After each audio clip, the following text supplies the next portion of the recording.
Namaste everybody. Okay, today we're going to talk about self-soothing and distraction shoes.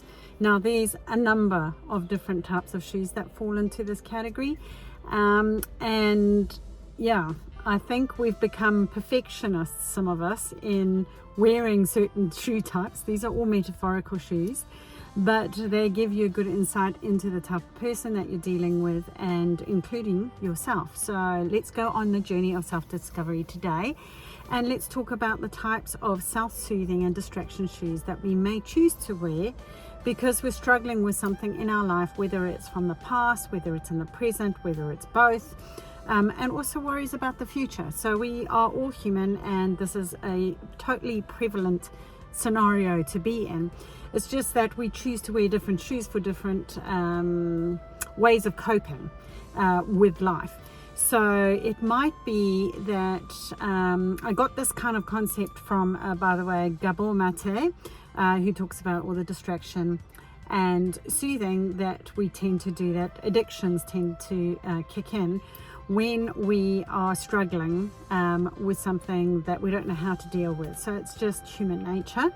So I'm going to just break those down, because I think half the issue is that we don't know which ones are actually of concern anymore. I think there's a lot of socially accepted distractions that are sometimes even encouraged by others in order to be accepted by the herd, by the gang, by the crowd, so that you feel included.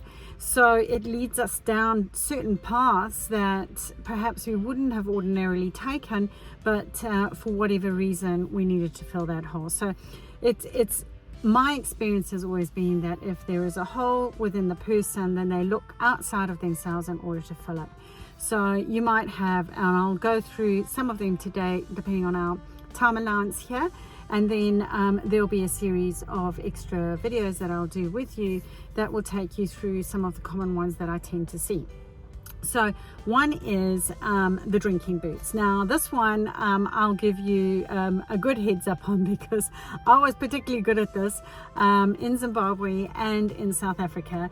Very, very big drinking culture, very supported. It still is. I don't know many Zimbabweans or even South Africans probably that couldn't drink most people under the table.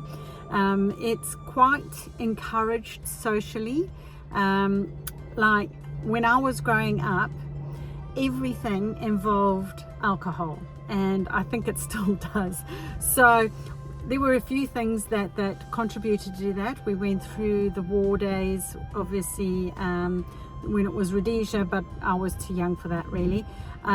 So there was a lot of probably post-traumatic stress disorder that had never been dealt with. They didn't tend to talk about things like that. In fact, we were talking about this with a lot of some relatives actually recently, and we were saying, how is it that our parents that were in the Second World War, or grandparents that were in the Second World War, even First World War, how they just seemed to suck it up, like they just never spoke about it, or if they did, it was very sort of matter of fact. And you know, you've got to wonder, like, they had no counseling, they had no support, and obviously this, some people coped with it better than others, and those who didn't found outlets. And you know, Zimbabwe was full of them. There was no exception. There were war days, there were people who were having to fight in the war and then come back and then pretend like nothing had happened, and just supposed to, like we saw this quite prevalent with the Vietnam War, with the US guys coming back, and it's not uncommon for a lot of war vets to choose to cross over because they can't handle their daily lives. So that's the extreme end. But what about the people who haven't gone through all of that massive trauma? And this is what I often have people saying to me, is they say, well, Vicki, you know, I haven't been sexually abused, or I haven't been beaten up as a kid, or, you know, whatever the case may be, I haven't got PTSD. Well, there's a couple of things that I would say to that, is that actually I see more people not on that extreme end. I see more people who struggle from attachment trauma, which is where you don't get the level of attention, and you're not getting your needs met in your early developmental stages. And that is through no fault. I'm not pointing any fingers here, but when you think about our Western culture, it's actually promoted, say for in the States, I think it's like 2 weeks that you might get off, or 4 weeks, or whatever it is, to have with your baby, and then you're supposed to go back to work. Now, if you think about the actual nature's way, we're supposed to have the babies with us for many years as mothers, until they can basically fend for themselves. So being passed from caregiver to caregiver, or it breaks that bonding. It causes instability. They don't know who to trust and who not to, and a lot of their needs just simply aren't met. And sometimes the parent has to do that in order to pay the bills. And that's another sad demise of our Western culture, is that we need more, we have to have more, there's inflation, everything's so much faster. We've had the pandemic, we've had all sorts of issues that have now, recessions, and people are having to work 2 times, 3 times harder to pay the same bills. Prices of houses have gone up to the point where a lot of people in some cities can't even afford to buy one. It doesn't paint a very favorable picture for our kids growing up. Like, if that's what it's like now, my concern is, what is it going to be like further down the line? So in those kind of worlds, we're taking a lot of stress and strain, and it's like, how do you cope with all of that and still maintain a good, healthy relationship in your family, with your friends, with yourself? How do you give time for yourself? And it's how to find that balance in that kind of world. And a lot of people don't, and it's totally understandable. So most of the soothing and the distractions that I tend to see are typically from attachment traumas, rather than the big, what we call the big traumas. There's big traumas and little traumas, but those little traumas, if they happen consistently over a period of time, if you're consistently let down by a parent, or if you're consistently having your expectations not met, or if you're consistently not getting the bonding that you needed when you were little, then you look to other forms to soothe. So what I'm going to talk about today is like the different, and we'll move into this now, are the ways that obviously people tend to do this. And look, it's really obvious when you start looking at it, but this is half the thing. A lot of people don't get this, of how obvious a lot of this stuff is. A lot of people looking at somebody else can pick, oh, you've got this issue, oh, you've got this issue, but they can't pick their own, and yet they're glaringly obvious to the other person. So one of the things, like, just going back to the drinking boots, so big on drinking boots in Zimbabwe and South Africa. I remember even with all my sports, we would do like hockey, and then after hockey we had these big, and I still do, sports clubs where it's not just specific sports. But I found this quite unusual in England. Like, when you go to England, I found that, you go to Queen's and you play tennis, and it's just tennis. You go to a certain club for hockey or for squash, whereas in Zimbabwe we have it all on the same grounds. And what was really super about it is that, you'd play your game of squash, or you would play, or racquetball in America if you're from there, but it's slightly different. Or you might do hockey, and the guys that were playing rugby would go off and play their rugby game, and then you'd all meet in the sports bar afterwards and have a big wingding. Now that was just normal. We would go, I remember being in South Africa, and we would go and watch rugby, and the rugby games would be like these huge, the Sharks playing whoever, the Bulls, whatever the case may be, whoever it was. And of course, rugby is like almost like a religion over there. And I think, football's another one that's much like a religion these days.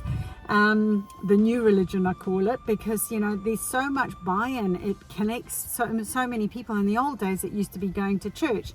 Modern day, I find that it's more about, the sports, that is prevalent in that particular country.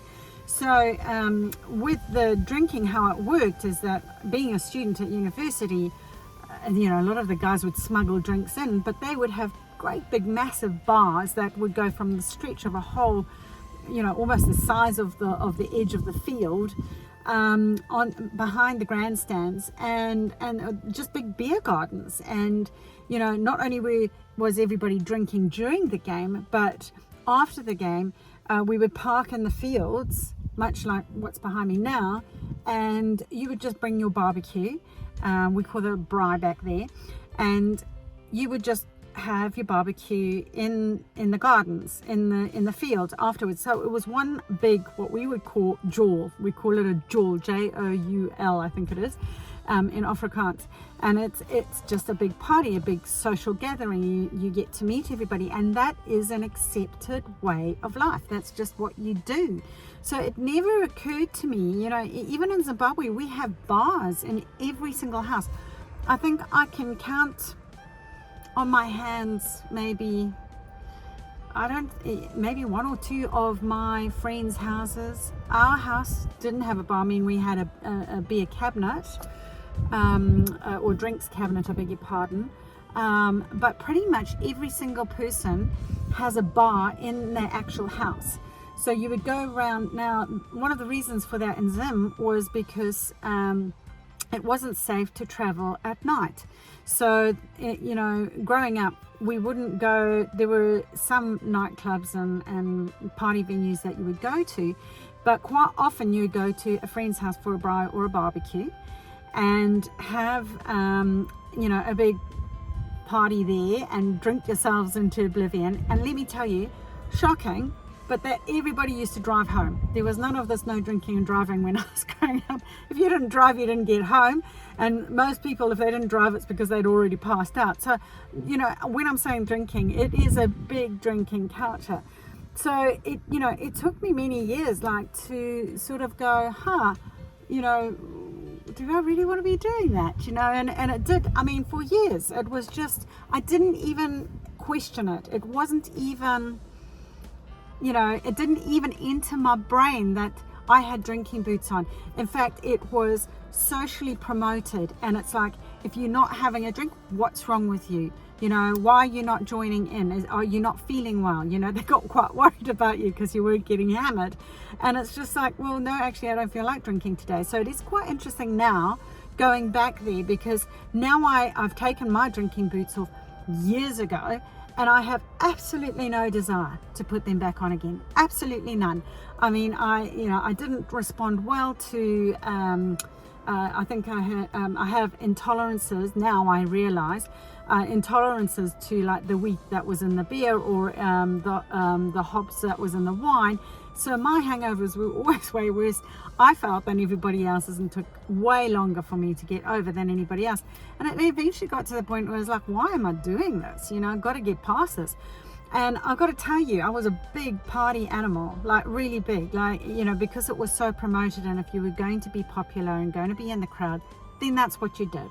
And I was in that crowd. That's what you did, and it was then in South Africa. And then when I got to the UK, I ended up being a tour leader for an overland company. And that again was all about, taking groups of people out, making sure that they saw wonderful sights during the day and had a good time partying at night. And as a guide, you were expected to be the last to go to sleep and the first to wake up, to make sure that the cook was there ready to get the breakfast done. So very hard going on the body, until eventually, it's no wonder when I got to the point I was like, really, this is nuts. I don't need to be doing this anymore. And quite literally just stopped one day, boom, like that, done. Never gone back. Don't think about it. Don't regret it. Love it. In fact, I get my full days back, where it was taking me a whole day to recover. And not healthy, not good for the body, not good for the brain. Mood swings, it just accelerates. So the question that you've got to be asking yourself is have I even got these drinking boots on? Maybe you were like me, where it's just like, oh my God, I've never thought about it. Do I drink too much? I mean, if you don't, fine. There's different types of drinkers. If you actually think you've got a drinking issue, you'll know. I remember one person that I saw when I was back in South Africa, and she was a big party cat with me at my university days, and she thought that she had a drinking issue. And she said to me, she said, Vicki, on one of my visits back, she said, Vicki, I think I might have a drinking problem. Do you think that that's the case? And I said, do you know what? If you're asking me that question, I think you already know what the answer is. And she was just shell-shocked by that. And it was like she woke up that day that, her lesson, her life lesson or whatever, it came a lot later than mine. And she said, wow, I can't believe it. She said, I think you're right. And she immediately went off to AA. Now, not everybody is AA. It's just that if you're using booze to soothe, to distract you from whatever the pain to get through the day, like it's not uncommon for ladies, or guys, ladies particularly, saying, I kind of need that gin and tonic at the end of the day, or I just need that glass of wine. And it's when it becomes that need, then you start the opportunity arises for you to go, am I actually wearing my drinking boots right now that are not serving me? So once in a while to celebrate, that's one thing, but when it's to take the edge off, or it's like I need a big edge to be taken off, or I've just got this hollow feeling inside. I often have that people saying to me, I just feel hollow, and I just far out, I just need that, just make kicks in the endorphins, and then they get that high and then they party. But the issue that you have with everything is that they party, they do their thing, and then they crash. And when they crash, they tend to really crash, and then you start feeling way worse than when you went into the drinking phase. So if you do think that you have drinking boots on that are not serving you, just your very first step is just to acknowledge, do you think, just question it, go, am I doing stuff that I shouldn't be doing? It's kind of like when you're starting having blackouts. I mean, a lot of people think that that's funny, but at the end of the day, if you're blacking out, mate, you're putting yourself in a danger zone that people could take advantage of you. I've had people who passed out. I mean, in South Africa, it's so dangerous. One guy had all his clothes taken off him. He fell asleep in the gutter in town, and when he woke up, he literally had his jockeys on. That's it. Sunburnt, no wallet, had to walk home. Do you've got to go, okay, that's a little bit, that isn't serving me anymore. And perhaps now I should look at it. Or it could be that maybe somebody else who has this, and it's like, how do we go about actually having that conversation with him? I've noticed you've got your drinking boots on a lot more often lately. I'm worried about that. Is there something that's worrying you? Is there something I can help you with? If it's really bad, guys, maybe you need to look at maybe an intervention. But whatever the case might be, maybe, see if it's happening for you. Just have a conversation with someone you trust. Ideally not someone who is still an alcoholic themselves. Someone who maybe has been there, done that. Even go to an AA meeting. I would say don't try and conquer this on your own. Quite often there's something that's deep-seated if you're quite far gone. If you wear your drinking boots a lot, then I would be looking at it. And here's another thing as well. There's a lot of accountability that's required when you do this. It's one thing saying, yeah, I wear my party boots, my drinking boots, but it's quite another saying, I'm accountable for wearing them. It's me, I'm choosing it. And this is one of the steps that they have in AA. The very first thing you've got to do is you have to own it. You have to go, I wear them too often, and I want them off, and I'll do whatever it takes because it's wrecking my life. So, if people are really far gone down that road, they tend to lose their relationships, their jobs, their houses, their money. I quite often find that they have more than one addiction if things are really not good for them in some area of their life or in the past. So, you know, it'll be a combo of things. They might be doing drinking and drugging. They might be smoking. They might be overeating and drinking. So I quite often find that there's more than one pair of shoes that person is wearing, and it's kind of what's your preference, what's your big one that the big kahuna that needs to be dealt with, and then you can start working out with the other things. So, you know, but the first place is the shoes that aren't working for me. If they're drinking boots, or if they're friends or family, you know, just get brave and go, wow, you know, I never thought of it like that. It could be like it was for me, where it was, oh my gosh, this is not actually socially accepted everywhere. Do I need to be doing this? No. And then when you do that, it's like, okay, so how do I change that? So for me, it was a game changer, and I do not regret it one little bit. I've booted those drinking boots to the wall.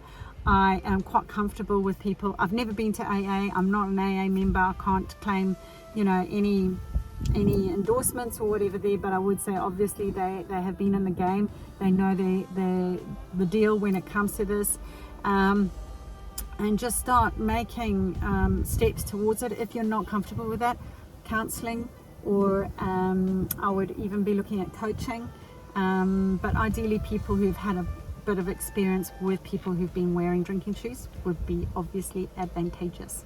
So look, I hope you found that useful, and look, if anyone's brave enough to sort of say, do you know what, I think I might wear those drinking boots perhaps a little too often, I would say thumbs up to you for admitting it, and maybe you're brave enough to actually put that in here, or maybe you know somebody that you're worried about, or you acknowledge that there is something that needs addressing and you're not sure what it is that's motivating you or somebody else to drink. If you want to share, by all means do so. Please be mindful when you are sharing. When other people are sharing, my request to you is please operate from a place of understanding and kindness. Do not comment that is negative. If you're negative, I'm going to boot you out of the Facebook group altogether. This is a supportive environment. I want people to know that we are here to support, for you to get the shoes that you want to be wearing, on the path that you want to be on, going in the direction that you want to do. And you know, this is where it all begins, is like, if something isn't working for you, if you're wearing shoes you don't want to wear, then that is a massive step in the right direction. So take the step today. Look forward to seeing you over in the Facebook group, or if you want to just comment down here below, that would be fantastic. If you think this could be helpful to someone, please feel free to share it. I would be most grateful. Thank you so much, everybody. Namaste.